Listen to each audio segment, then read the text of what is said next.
Good morning, good evening, good afternoon, my dear friends. This is your educator and your brother Harsh Srivastav, and today I am going to start the second part of the chapter electrostatic potential and capacitance. तो आज हम क्या करेंगे, आज हम उसका second part करने वाले हैं. जो क्वेश्चन का हमने सीरीज स्टार्ट किया है उसका पहला पार्ट हमने ख़त्म कर दिया था इलेक्ट्रोस्टैटिक पोटेंशियल कैपेसिटेंस का. आज उसका पार्ट 2 करेंगे. और अगर आपको तैयारी करनी है CUET के लिए या फिर नीट के लिए या फिर IIT JEE के लिए भी, तो आप मेरे चैनल को सब्सक्राइब कर सकते हैं और शेयर कर सकते हैं. और वीडियोस अगर आपको अच्छी लगेंगी, मेरे पढ़ाने की स्टाइल अगर आपको अच्छी लगेगी तो ज़रूर से ज़रूर शेयर भी करिएगा.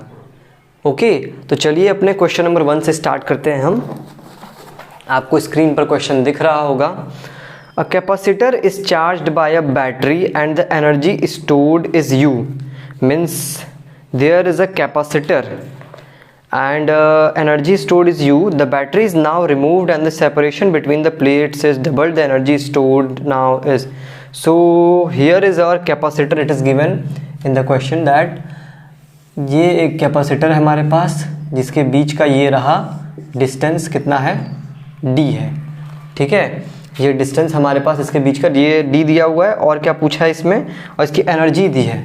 एनर्जी दी हुई है इसकी कितनी, U दी है energy. The battery is now removed. अब बैटरी को फिर रिमूव कर दिया गया है. And the separation between the plate is doubled. और बैटरी रिमूव करने के बाद जो ये सेपरेशन है प्लेट्स के बीच की, इसको कर दिया गया है 2D, डबल कर दिया गया है. ठीक है, the energy stored now is. अब पूछ रहे एनर्जी. तो सबसे पहले हम लोग देखते हैं इसमें बोला क्या है कि एनर्जी स्टोर्ड. पहले वाले के हमें सबसे पहले हमें क्या पता है, जो कैपेसिटेंस होता है, कैपेसिटेंस का फॉर्मूला क्या होता है, एप्सिलॉन नॉट A/D. ठीक है, ये होता है कैपेसिटेंस का फॉर्मूला. ओके, अब एनर्जी का फॉर्मूला क्या होता है, एनर्जी का फॉर्मूला होता है, एनर्जी हमारे पास U दी हुई है और एनर्जी का फॉर्मूला होता है क्या हमारे पास, Q² अपॉन में C. Q² अपॉन में C, Q² अपॉन में 2C. सॉरी, इसका जो फॉर्मूला होता है वो होता है Q² अपॉन में 2C. ये हो गया एनर्जी का फॉर्मूला और ये कैपेसिटेंस का फॉर्मूला दिया हुआ है. तो क्वेश्चन में बोला क्या है हमारे पास, the capacitor is charged by battery and the energy stored is U. The battery is now removed. अब बैटरी को रिमूव कर देगा. तो ये इनिशियल कब था, ये जब बैटरी लगी हुई थी. बैटरी लगी हुई थी, इसके पास एनर्जी कितनी थी, Q² अपॉन में 2C. अब जब बैटरी को रिमूव करेंगे और इसके डिस्टेंस को दुगना कर देंगे. डिस्टेंस को हमने क्या किया, C' हमने निकालें. जब डिस्टेंस दुगना हो जाएगा तो C' निकालते हैं, तो एप्सिलॉन नॉट A अपॉन में 2D ये हो जाएगा. डिस्टेंस को दुगना किया. अब अगर हमने डिस्टेंस को दुगना किया तो कैपेसिटेंस कितना हो जाएगा, एप्सिलॉन नॉट A अपॉन में D इंटू 1/2. मतलब ये हो जाएगा C/2. C' जो हो जाएगा C/2 हो जाएगा. कैपेसिटेंस हाफ हो गया है जब हमने डिस्टेंस को बढ़ा दिया और बैटरी को निकाला. बैटरी को निकालने के बाद एनर्जी हमारे पास कितनी हो जाएगी, Q² अपॉन में 2C/2. ये हुई हमारे पास एनर्जी. और अब हम इसको अगर मैं ऊपर लेके जाते हैं, इसका ये 2C ये ऊपर चला जाएगा, ये 2 जो आएगा 2 ऊपर चला जाएगा, 2Q² अपॉन में 2C. और ये Q² अपॉन में 2C क्या चीज़ है, इनिशियल U. ये U' है और ये इनिशियल U है. नीचे बैटरी कनेक्ट थी, ये U' तो इनिशियल U. यही हमारे पास आंसर हो जाएगा. तो हमारे पास क्वेश्चन में ऑप्शंस क्या क्या दिए हुए हैं, ऑप्शंस मैं लिखना भूल गया हूँ. ऑप्शंस मैं यहाँ पे लिख देता हूँ आपके पास. ऑप्शंस दिए हुए हैं U/2 और ऑप्शन नंबर B दिया हुआ है U और ऑप्शन C दिया हुआ है 2 टाइम्स ऑफ U और ऑप्शन D दिया हुआ है 4 टाइम्स ऑफ U. सो हमारे पास क्या आ रहा है, 2 टाइम्स ऑफ U, यानी option number C is our correct answer. तो चलिए चलते हैं क्वेश्चन नंबर 2 की ओर.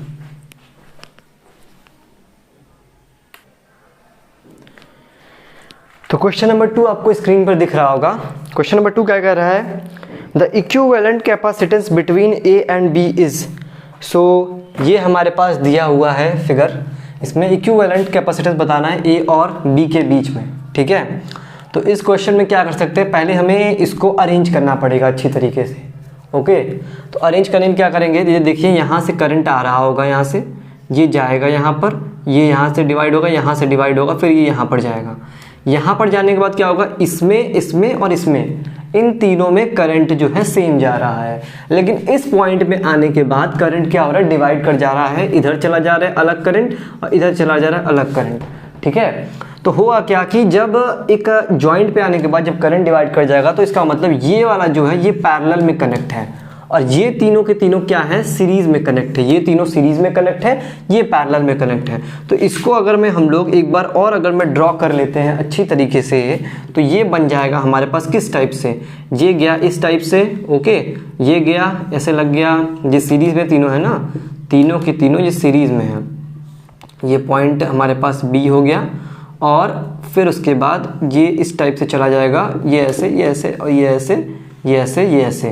ये हो गया हमारे पास पैरेलल कॉम्बिनेशन, क्योंकि ये पैरेलल में है, ये वाला जो है ये सी और ये सी। ठीक है, तो अब ये तीनों के तीनों हमारे पास सीरीज में है। तो सीरीज का फॉर्मूला क्या होता है हमारे पास, इक्विवेलेंट कैपेसिटेंस निकालने के लिए सीरीज में 1/c equivalent is equals to 1/c plus 1/c plus 1/c। ठीक है, तो ये बन जाएगा 3/c, 1/c equivalent is equal to 3/c। So c equivalent की क्या हो जाएगा, c/3। ये हो गया हमारे पास c इक्विवेलेंट। लेकिन अभी ये क्वेश्चन यहीं पे खत्म नहीं हुआ है, अभी हमें क्या करना है, ये पैरेलल वाला जो है इसका भी देखना पड़ेगा। इसको देखिए, पैरेलल में क्या होता है कि डायरेक्ट हम लोग ऐड कर देते हैं, डायरेक्ट हम लोग क्या कहते हैं, ऐड कर देते हैं। तो ये क्या बन जाएगा, c equivalent plus c is equal to c total, c total हो जाएगा ना। तो इस केस में अब क्या हो जाएगा हमारे पास, c इक्विवेलेंट कितना है, c/3 है प्लस c। अब इसको यहाँ पे सॉल्व करते हैं अगर में हम लोग, तो ये बन जाएगा कितना, 3 हो जाएगा यहाँ पे और ये c प्लस 3c बन जाएगा। तो ये कितना बन जाएगा, 4c/3 is our correct answer. तो option number D is our correct answer. तो चलिए चलते हैं क्वेश्चन नंबर 3 की ओर।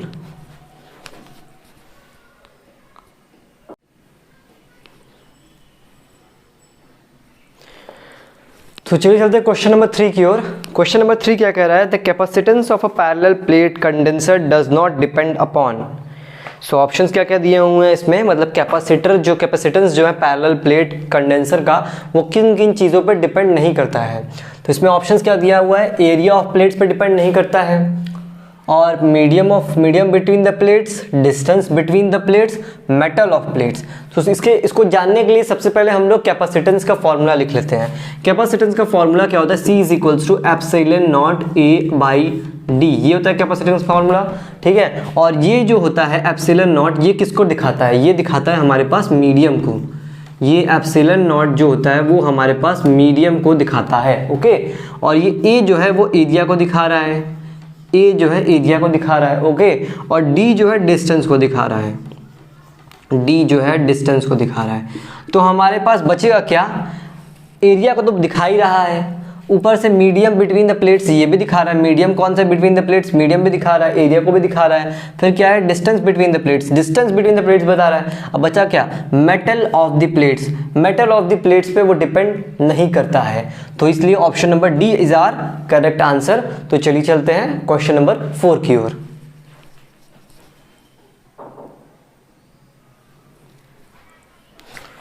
तो क्वेश्चन नंबर 4 हमारे पास क्या कह रहा है, the total capacity of the system of capacitors shown in the adjoining figure between the points A and B is. तो हमारे पास दिया हुआ है ये कैपेसिटर्स का सिस्टम दिया हुआ है, इसमें पूछ क्या रहा है कि इसका नेट कैपेसिटेंस क्या होगा। तो चलिए चलते देखते हैं इस क्वेश्चन में। अगर इस फिगर को ध्यान से आप देखेंगे तो ये क्या बनता है, ये कंडीशन बन रहा है balanced condition of wheat stone bridge. Wheat stone bridge की ये कंडीशन बन जा रही है। इसको अगर ध्यान से आप लोग देखें तो ये हमारे पास व्हीट स्टोन ब्रिज बन जा रहा है। क्या बन रहा है, व्हीट स्टोन ब्रिज। इसको अगर अच्छे से बना लें, ये रहा, ये इधर जाकर कनेक्ट हो जाएगा, ये बन गया हमारे पास व्हीट स्टोन ब्रिज। तो व्हीट स्टोन ब्रिज अगर बन रहा है तो ये दोनों जो रहेंगे, ये वाला तब वायर जो है, ये कैपेसिटेंस को हम लोग हटा देंगे, ये कैपेसिटेंस हट जाएगा और ये वाला जो रहेगा ये सीरीज में है, ये पूरा सीरीज में है। ठीक है, दोनों को दोनों ये सीरीज में है, फिर ये दोनों आपस में पैरेलल हो जाएंगे। तो अगर अब हम लोग इसको सॉल्व करने की कोशिश करते हैं तो ये कितना दिया हुआ है, 2 माइक्रोफैरेड्स दिया है यहाँ पे भी दिया हुआ है 2 माइक्रोफैरेड्स, और फिर उसके बाद यहाँ पे भी दिया हुआ है 2 माइक्रोफैरड्स, ये भी दिया हुआ है 2 माइक्रोफैरड्स। ओके, तो अब इसको सॉल्व करते हैं, ये दोनों सीरीज में है, तो 1/c equivalent is equals to 1/c plus 1/c, ठीक है।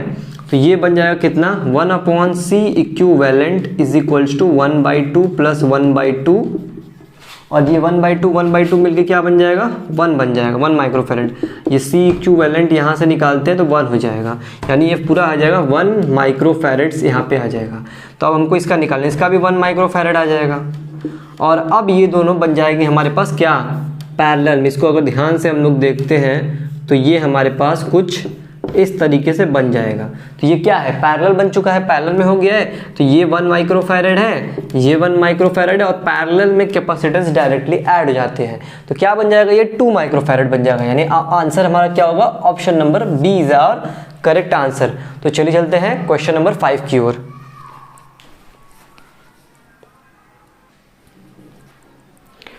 तो क्वेश्चन नंबर 5 क्या कर रहा है हमारे पास, the capacitance of a parallel plate condenser is 10 माइक्रोफैरड्स।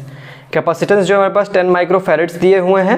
When the distance between the plate is 8 centimetre. अच्छा, जब 8 सेंटीमीटर रहेगा डिस्टेंस प्लेट्स के बीच में, ये हमारे पास प्लेट्स दिए हुए हैं, इनके बीच का डिस्टेंस जो है 8 सेंटीमीटर अगर रहता है तो क्या होगा, 10 माइक्रोफैरड्स इसका कैपेसिटेंस हो जाएगा, ठीक है। और अगर में ये डिस्टेंस अगर में हम लोग रिड्यूस कर दे 4 सेंटीमीटर से, ये डिस्टेंस को हमने 4 सेंटीमीटर पे रिड्यूस कर दिया, ओके, तो कैपेसिटेंस क्या हो गया है, then the capacitance parallel plate condenser will, if the distance between the plates is reduced to 4 centimetre then the capacity of the parallel plate condenser will be. तो अब पूछ रहा है कि अगर हम लोग डिस्टेंस को रिड्यूस कर दे 4 सेंटीमीटर पे तो हमारे पास कैपेसिटेंस क्या हो जाएगा, कैपेसिटेंस हमें निकालनी है। तो हमारे पास फॉर्मूला होता है, इस टाइप का क्वेश्चन अभी हमने पहले पीछे किया था, शायद किया था इस टाइप का क्वेश्चन पीछे, तो ये क्वेश्चन मेरे ख्याल से अब ईजी ही होगा आपके लिए। तो अगर में हम लोग देखते हैं कैपेसिटेंस का फॉर्मूला क्या होता है, C is equals to epsilon not A by D, ये हमारे पास कैपेसिटेंस का फॉर्मूला होता है। अब इसमें क्या हो रहा है कि डिस्टेंस क्या है, 8 से 4 हो रहा है। 8 से 4 का मतलब क्या हुआ, डिस्टेंस जो है हमारे पास हाफ हो जा रहा है। तो अगर हाफ करते हैं हम लोग डिस्टेंस को, D/2 हो गया, डिस्टेंस को हाफ करते हैं तो ये क्या बन जाएगा, epsilon not A by D, और ये हमारे पास 2 ऊपर चला जाएगा, 2 ऊपर चला जा रहा है, तो डिस्टेंस को हाफ किया तो कैपेसिटेंस क्या हो जाएगा, ये C डैश है, कैपेसिटेंस हमारे पास 2 टाइम्स ऑफ C हो जाएगा, ओके। तो और कैपेसिटेंस कितना दिया, 10 माइक्रोफैरड्स, यानी कि C डैश की वैल्यू हमारे पास आ जाएगी 20 माइक्रोफैरड्स। ये हमारे पास करेक्ट आंसर हो जाएगा, यानी option number C is our correct answer. तो चलिए चलते हैं क्वेश्चन नंबर 6 की ओर।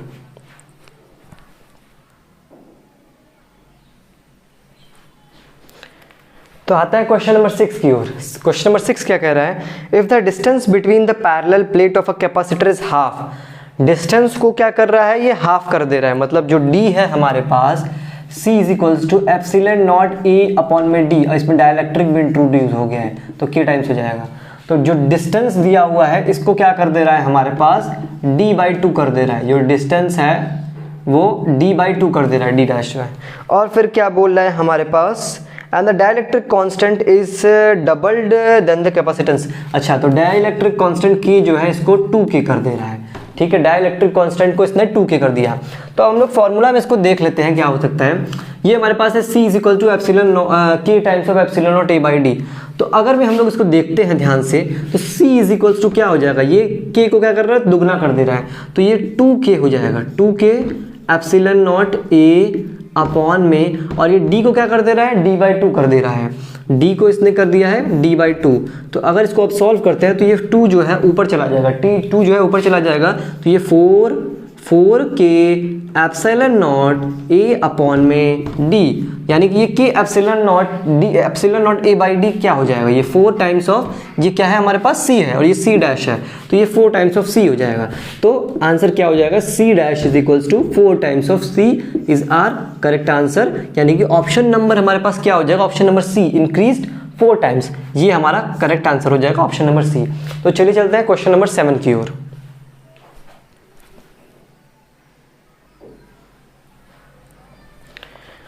तो क्वेश्चन नंबर 7 क्या कर रहा है हमारे पास, ये काफ़ी अच्छा क्वेश्चन है और काफ़ी बार ये एग्जाम में आ भी चुका है, इसलिए इस क्वेश्चन को ध्यान से करिएगा आप लोग। ये कई सारे कॉम्पिटिटिव एग्जाम्स में क्वेश्चन पूछा गया है, जैसे CUET में पूछा गया है, नीट में भी पूछा गया है, इसलिए इस क्वेश्चन को अच्छे से करिएगा। तो क्वेश्चन क्या कह रहा है हमारे पास, a parallel plate capacitor of area A, plate separation D and capacitance C is filled with 3 different dielectric materials having dielectric constant K1, K2, K3 as shown। तो इसमें बोल क्या रहा है कि हमारे पास पैरेलल प्लेट कैपेसिटर्स है जिसका एरिया A है, ये एक पैरेलल प्लेट कैपेसिटर है जिसका एरिया हमारे पास A है, ठीक है। Plate separation D, plate separation जो है वो दिया हुआ है D हमारे पास, ओके। और फिर क्या बोला हुआ है, कैपेसिटेंस C, और इसका कैपेसिटेंस, टोटल कैपेसिटेंस क्या है इसका C है, ओके। फिर अब क्या बोला हुआ है, having dielectric constant K1, K2, K3, ये K3 दिया हुआ है, डाइलेक्ट्रिक कांस्टेंट हमारे पास 3 ठो है। अब क्या बोला हुआ है, if the single dielectric material is to be used to have the same capacitance C in this capacitor then its dielectric constant K is given by. So here it is saying that कि अगर में हमने ये इसका capacitance जो है C है हमारे पास, ओके, इसका कैपेसिटेंस हमारे पास दिया हुआ है C, तो अगर में अब हम लोग करेंगे क्या, इसका कैपेसिटेंस C ही रहना चाहिए, लेकिन इसके जो मटेरियल्स है उसकी जगह एक सिंगल मटेरियल यूज करना है, इसका एक सिंगल मटेरियल यूज करें जिससे कि डाइलेक्ट्रिक कांस्टेंट हमारे पास सेम हो जाए और इसका कैपेसिटेंस जो है वो भी चेंज ना हो, कैपेसिटेंस C है तो वही हो। लेकिन अभी स्टार्टिंग में क्या है, पहले स्टार्टिंग में क्या है, स्टार्टिंग में हमारे पास कैपेसिटेंस इसका C दिया हुआ है, लेकिन यहाँ मटीरियल्स 3 डिफरेंट यूज किए हैं, तो उसकी वजह से क्या हो रहा है कि 3 मटीरियल डिफरेंट यूज करने की वजह से 3 अलग अलग डाइलेक्ट्रिक कांस्टेंट इंट्रोड्यूस हो गए हैं। लेकिन अब इसमें बोल क्या रहा है क्वेश्चन में कि इन तीनों को हटा करके हमें एक सेम मटेरियल यूज करना है, सेम मटेरियल यूज करना है, और उस सेम मटेरियल को ऐसे यूज करना है कि इसका कैपेसिटेंस वो चेंज नहीं होना चाहिए, ठीक है। तो आपको क्वेश्चन समझ में आ गया होगा।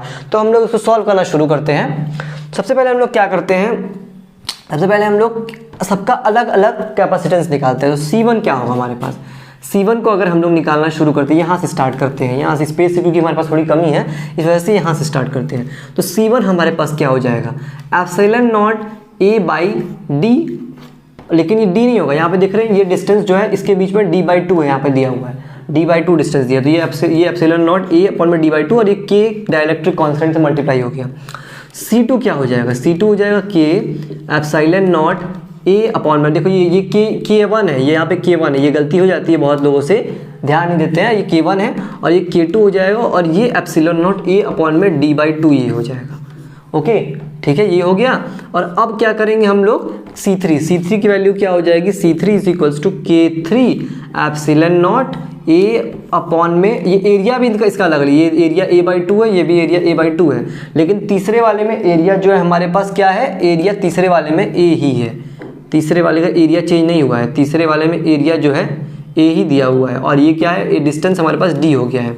बस चेक कर लेते हैं कि एरिया क्या दिया हुआ है थर्ड वाले में, थर्ड वाले का एरिया दिया हुआ है हमारे पास, एक सेकेंड, थर्ड वाले का एरिया देख लिया जाए वरना गड़बड़ भी हो सकता है, हाँ A दिया हुआ है, थर्ड वाले का एरिया हमारे पास क्वेश्चन में A दिया हुआ है।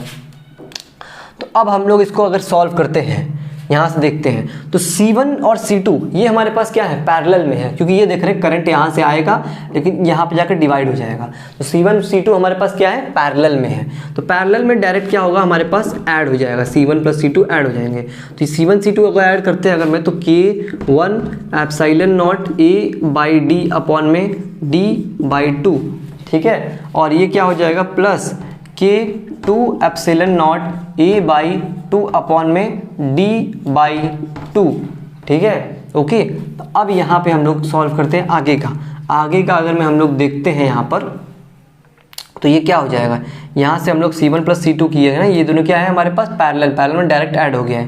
तो ये K एप्सिलॉन क्या कॉमन ले सकते हैं हम लोग, इसमें से कॉमन क्या ले सकते हैं, एप्सिलॉन नॉट A अपॉन में D को कॉमन अगर ले लेते हैं हम लोग, तो यहाँ पे क्या बन जाएगा, एप्सिलॉन नॉट A अपॉन में D, A/2 को भी कॉमन ले सकते हैं, A/2 को भी कॉमन ले लिया गया, D/2 को भी कॉमन ले लेंगे हम लोग, ठीक है। तो यहाँ पे अंदर क्या बचेगा, अंदर हमारे पास बन जाएगा K1 प्लस K2 बच जाएगा, तो ये बच जाएगा epsilon not A/2 epsilon not A/2 D/2 1 upon ये K1 प्लस K2 ये हो जाएगा।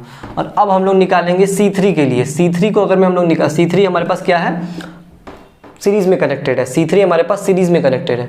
तो सीरीज में कनेक्टेड है, अभी जगह तो यहाँ पे दिख नहीं रही, तो इसलिए थोड़ा इसको हम लोग क्या करते हैं, इसको एक साइड में लिख लेते हैं। ये जो है हमारे पास ये जो नेट आया है C इक्विवेलेंट आ गया, C1 प्लस C2 जो है C equivalent C1 plus C2 की वैल्यू कितनी दी हुई है, एप्सिलॉन नॉट A/2, और ये क्या हो जाएगा D/2 into K1 plus K2। इसको एक साइड में हम लिख लेते हैं और इसको इरेज कर देते हैं, ये वाला जो पार्ट है।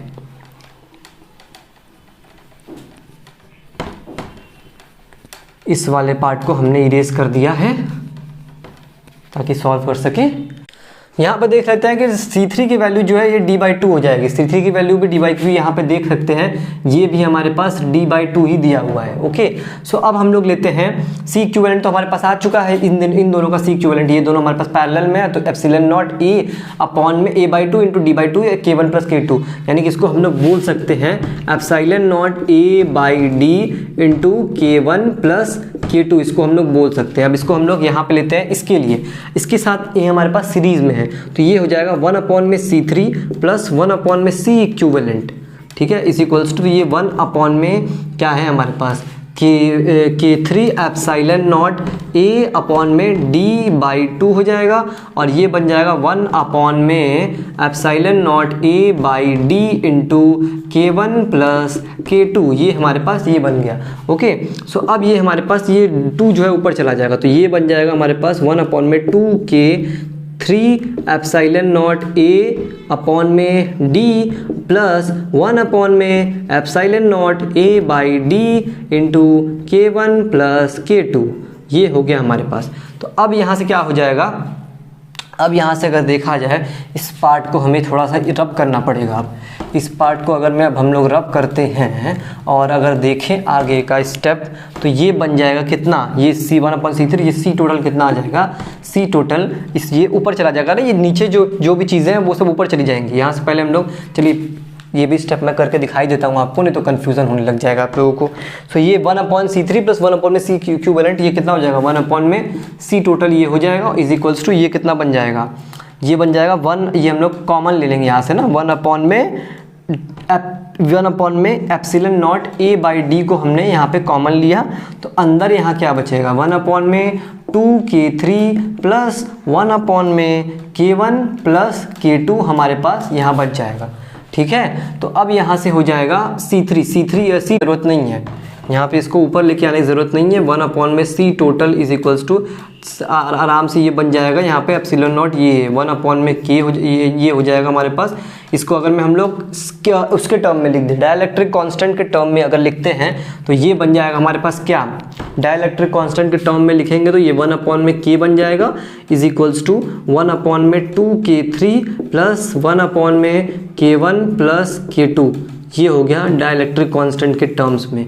यही चीज़ है, कुछ नहीं किया है, बस में यही चीज़ है, इसको हमने डाइलेक्ट्रिक कांस्टेंट के टर्म्स में लिख दिया है। यहाँ पे C टोटल में भी हमारे पास के इक्विवेलेंट आ जाएगा ना, तो उसी के टर्म में हमने लिख दिया है। तो आंसर इसका हो जाएगा option number B, 1 upon K is equals to 1 upon में K1 plus K2 plus 1 upon में 2K3।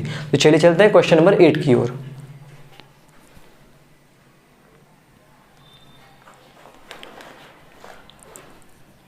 तो क्वेश्चन नंबर 18 हमारे पास क्या कह रहा है, find the potential of B point in the given circuit. अब हमें निकालना है पोटेंशियल, कहाँ पर, बी पॉइंट पे, यहाँ पर पोटेंशियल निकालना है। सबसे पहले हम लोग देख सकते हैं कि इसमें जो तीनों के तीनों कैपेसिटर्स है, ये वाला ये वाला ये वाला, ये तीनों के तीनों हमारे पास सीरीज में कनेक्टेड है। तो अगर मैं ये सीरीज में कनेक्टेड हैं, तो अगर आपने एक चीज़ तो सुना ही होगा कि सीरीज में जो चार्जेस जो होते हैं, चार्जेस सीरीज में वो सेम होते हैं। और चार्ज का फॉर्मूला हमारे पास क्या होता है, Q is equal to CV। ठीक है, सीरीज में चार्जेस जो होते हैं सेम होते हैं, और चार्ज का formula Q is equal to C into V होता है। तो यहाँ पे आप देख रहे होंगे पॉइंट ए से जब ये 5 वोल्ट के पास आ रहा है, तो यहाँ 10 वोल्ट है और यहाँ 5 वोल्ट हो गया है। मतलब पोटेंशियल क्या हुआ है, घटा है। घट कितना हो गया पोटेंशियल हायर से लोअर के बीच में 5 पोटेंशियल का डिफरेंस आया है, 5 वोल्ट का डिफरेंस आ गया है। और ये बी पॉइंट है, बी पॉइंट से यहाँ पे जा रहा है, ग्राउंड में जा रहा है। और ग्राउंड पे हमेशा एक चीज़ आप लोग ध्यान रखिएगा, ग्राउंड पे जो होता है पोटेंशियल हमारे पास 0 होता है। ग्राउंड पे हमारे पास पोटेंशियल 0 वोल्ट का होता है। ठीक है, तो अब हम लोग इसको अगर सॉल्व करते हैं तो पहले Q1 को आएगा, ए पॉइंट पे हम लोग Q1 ले लेते हैं पोटेंशियल, तो Q1 is equal to C into V. तो C कितना दिया हुआ है हमारे पास 2 माइक्रोफैरेड्स का दिया हुआ है, और V हमारे पास कितना दिया हुआ है यहाँ पे, V अगर देखते हैं हम लोग तो 5 वोल्ट का दिया हुआ है, यानी कि हमारे पास कितना आ जाएगा V 5 वोल्ट का, और ये 2 माइक्रोफैरेड्स का दिया हुआ है, यानी कि 10, ये हमारे पास 10 हो जाएगा। और फिर Q2 का हमारे पास कितना दिया हुआ है, Q2 दिया हुआ है कितना C इंटू वोल्टेज कितना दिया हुआ है हमारे पास, वोल्टेज पोटेंशियल कितना दिया हुआ है, पोटेंशियल हमारे पास V माइनस का 0 हो जाएगा, V माइनस का 0 यानी C कितना दिया हुआ है 2 दिया हुआ है, यानी कि हमारे पास ये बन जाएगा हमारे पास 2 दिया हुआ है हमारे पास C, और ये V माइनस का 0। तो अब Q1 और Q2 बराबर हो जाएंगे, क्यों, क्योंकि सीरीज में चार्जेस जो होते हैं सेम होते हैं, तो Q1 is equal to Q2 हमारे पास हो जाएगा। और Q1 की हमारे पास वैल्यू कितनी दी हुई है, हमने निकाली है 10, ये हमारे पास निकाली 2 इंटू 5, और ये कितना दिया हुआ है हमारे पास 2V। तो यहाँ से अगर हम लोग देखते हैं V इज इक्वल्स टू कितना आ जाएगा, पोटेंशियल एट B कितना आ जाएगा हमारे पास 2/5/2, that is cancel out, V is equal to 5 volt हमारे पास ये आंसर आ जाएगा। तो potential at B is equal to 5 volts. Option number C is our correct answer. तो चलते हैं क्वेश्चन नंबर 9 की ओर। क्वेश्चन नंबर 9 क्या कह रहा है हमारे पास, from a point charge there is a fixed point A। तो इसमें बोल क्या रहा है बेसिकली कि एक हमारे पास कोई पॉइंट चार्ज है, ये मान लेते हैं हम लोग ये पॉइंट चार्ज है, ये रहा हमारे पास पॉइंट चार्ज, और इसमें बोल रहा है कि इस पॉइंट चार्ज से ये at that point there is an electric field of 500 volt, और यहाँ पे A तक ही गया हुआ पहले, और इस पॉइंट पे हमारे पास 500 वोल्ट का, क्या हो गया यार,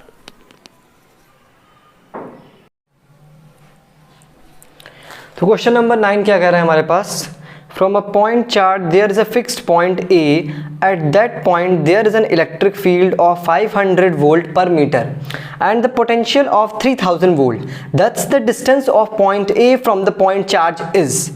तो इसमें बेसिकली इसने कहा क्या है इस क्वेश्चन में कि हमारे पास जो है एक पॉइंट चार्ज है, एक पॉइंट चार्ज हमारे पास है, और यहाँ से एक डिस्टेंस पे पॉइंट A है मान लेते हैं, ये हमारे पास एक पॉइंट है। तो आगे क्या बोला हुआ है कि at that point there is an electric field of 500 volt per metre, यहाँ पे एक इलेक्ट्रिक फील्ड है 500 वोल्ट पर मीटर का, ओके। और फिर आगे क्या बोला हुआ है कि and the potential of 3000 volt, और यहाँ पे पोटेंशियल कितना है, पोटेंशियल यहाँ पर दिया हुआ है 3000 वोल्ट का, 3000 वोल्ट का यहाँ पर हमारे पास पोटेंशियल दिया हुआ है। दस the distance of point A from the point charge is, तो अब डिस्टेंस पूछा हुआ है, तो हमें पता है कि इलेक्ट्रिक फील्ड का फॉर्मूला क्या होता है, KQ अपॉन में R का स्क्वायर, ये होता है फॉर्मूला इलेक्ट्रिक फील्ड का, ठीक है, ओके।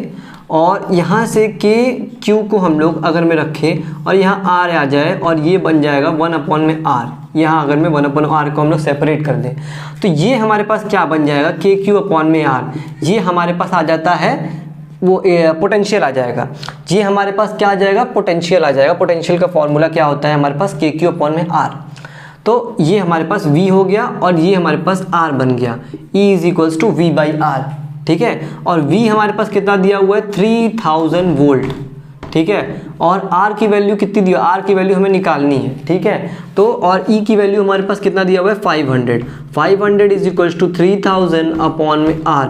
सो यहाँ से अगर में हम लोग R की वैल्यू निकालते हैं तो R is equals to 3000 upon में 500, ये कैंसिल आउट, ये कैंसिल आउट, 5 6 जा, यानी कि आंसर हो जाएगा 6 metre is our correct answer. Option number A is our correct answer. तो चलिए चलते हैं लास्ट क्वेश्चन की ओर, अपने question number 20।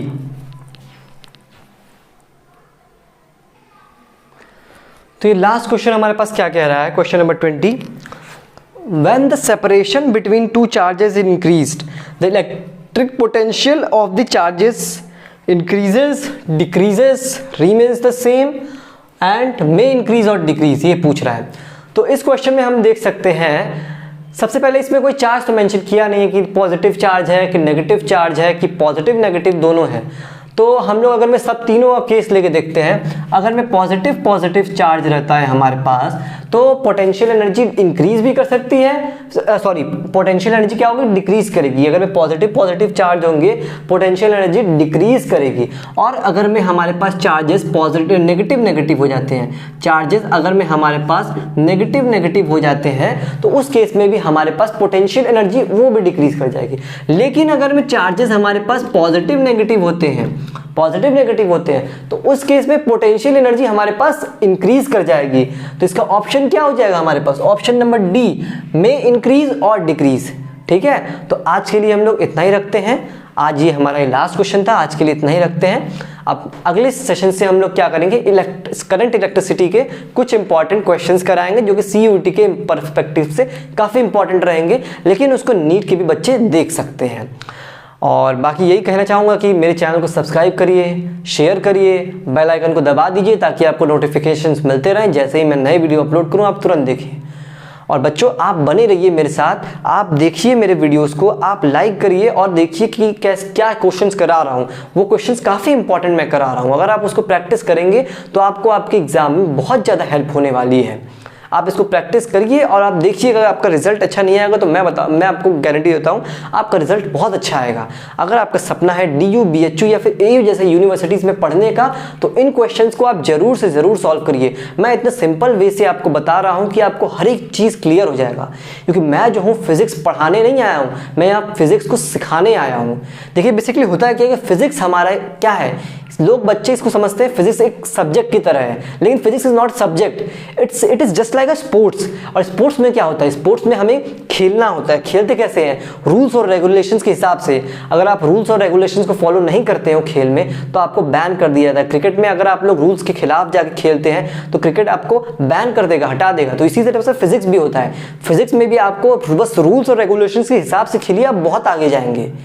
Physics is a game, it is not a subject, it is a game, and game you have to play with the laws and with the rules और law के साथ आप खेलेंगे तो आपको physics अच्छे समझ में आएगी।